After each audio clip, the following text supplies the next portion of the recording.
Hello everyone, welcome back to my channel. Today I'll be reading Amber the Orange Fairy from the Rainbow Magic. This is the second book of the Rainbow Fairies series. I'll be reading the first 2 chapters of this book. And now, let's begin. Chapter 1. A Very Unusual Shell. What a beautiful day! Rachel Walker shouted, staring up at the blue sky.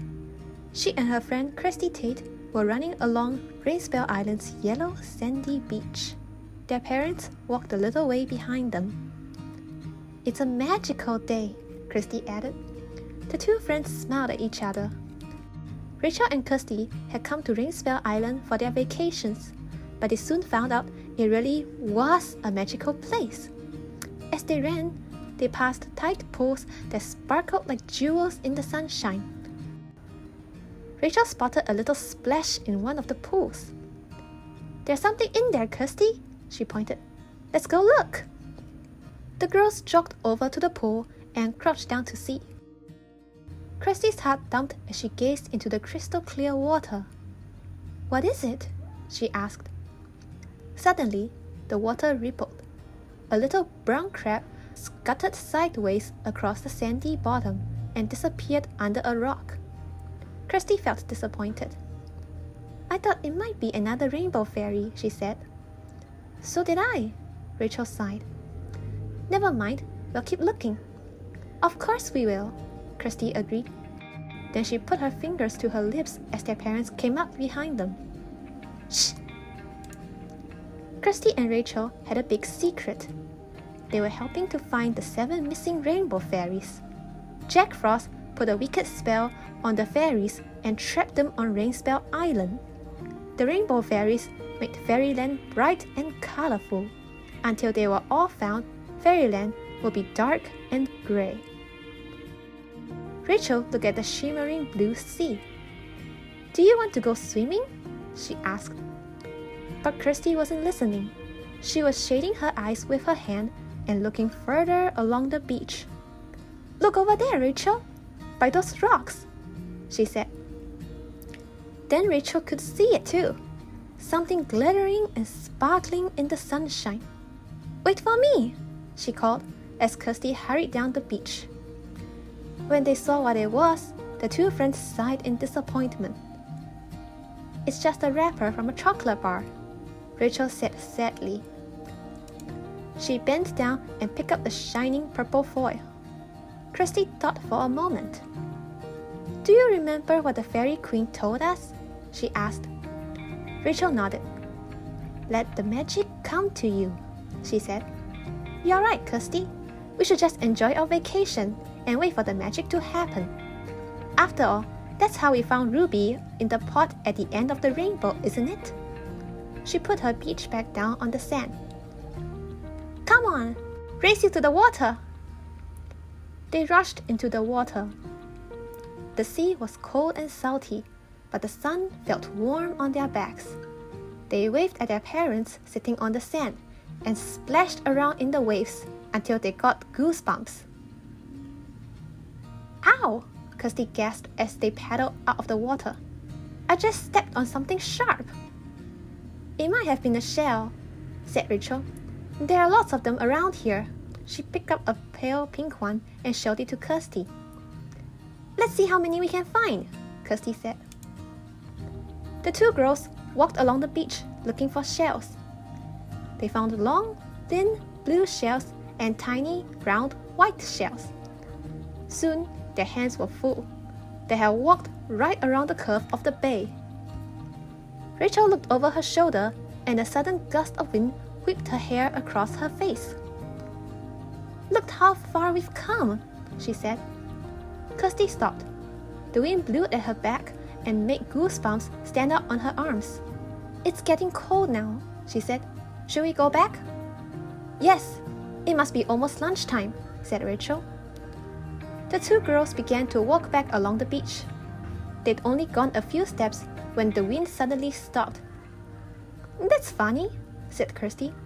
It's not windy here at all. They looked back and saw perfect little swirls of sand being lifted by the wind. Oh, said Rachel, and the two friends looked at each other in excitement. It's magic, Kirsty whispered. It just has to be. They walked back to where they had been, and the breeze swirled around their legs again. Then the golden sand at their feet began to drift gently to one side as if invisible hands were pushing it away. A large scallop shell appeared. It was much bigger than the other shells on the beach. It was a light peach color with soft orange streaks, and it was tightly closed. Quickly, the girls kneeled down on the sand, dropping the little shells from their hands. Kirsty was just about to pick up the scallop shell when Rachel put out her hand. Listen, she whispered. They both listened hard. Rachel smiled when she heard the sound again. Inside the shell, a tiny voice hummed softly. Chapter 2. The Magic Feather. Very carefully, Rachel picked up the shell. It felt warm and smooth. The humming stopped at once. I should not be scared, said a tiny voice. I just have to be brave, and help will come very soon. Kirsty put her face close to the shell. Hello, she whispered. Is there a fairy in there? Yes, cried the voice. I'm Amber the Orange Fairy. Can you get me out of here? Of course we will, Kirsty promised. My name is Kirsty, and my friend Rachel is here too.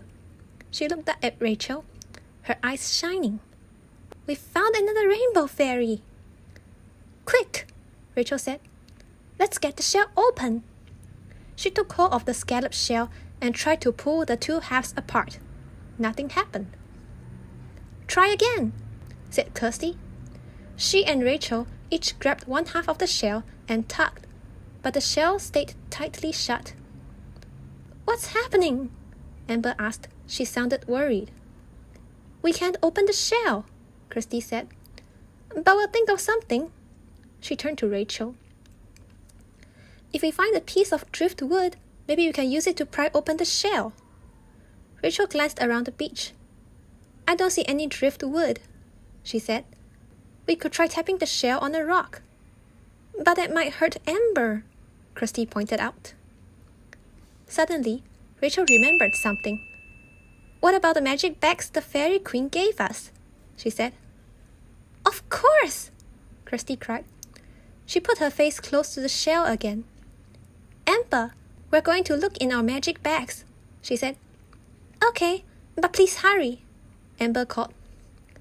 Rachel opened her beach bag. The two magic bags were hidden under her towel. One of the bags was glowing with a golden light. Carefully, Rachel pulled it out. Look, she whispered to Kirsty. This one is all lit up. Open it, quick, Kirsty whispered back. As Rachel untied the bag, a fountain of glittering sparks flew out. What's inside? Kirsty asked, gently putting down the shell. Rachel slid her hand into the bag. She could feel something light and soft. She pulled it out, scattering sparkles everywhere. It was a shimmering golden feather. Kirsty and Rachel stared at the feather. It's really pretty, said Kirsty. But what are we going to do with it? I don't know, Rachel replied. She tried to use the feather to push the two halves of the shell apart, but the feather just curled up in her hand. Maybe we should ask Amber. Amber, we've looked in the magic bags, Kirsty said, and we found a feather. Oh, good, Amber said happily from inside the shell.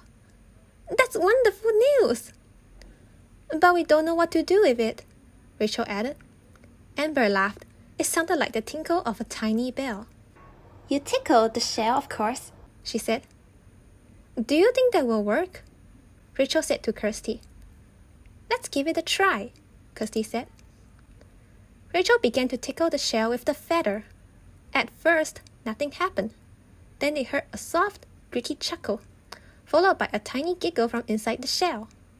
Then another chuckle, and another. Slowly, the two halves of the shell began to open. It's working, Kirsty gasped. Keep tickling, Rachel. The shell was laughing hard now. The two halves opened wider. And there, sitting inside the smooth, peach-colored shell, was Amber the Orange Fairy.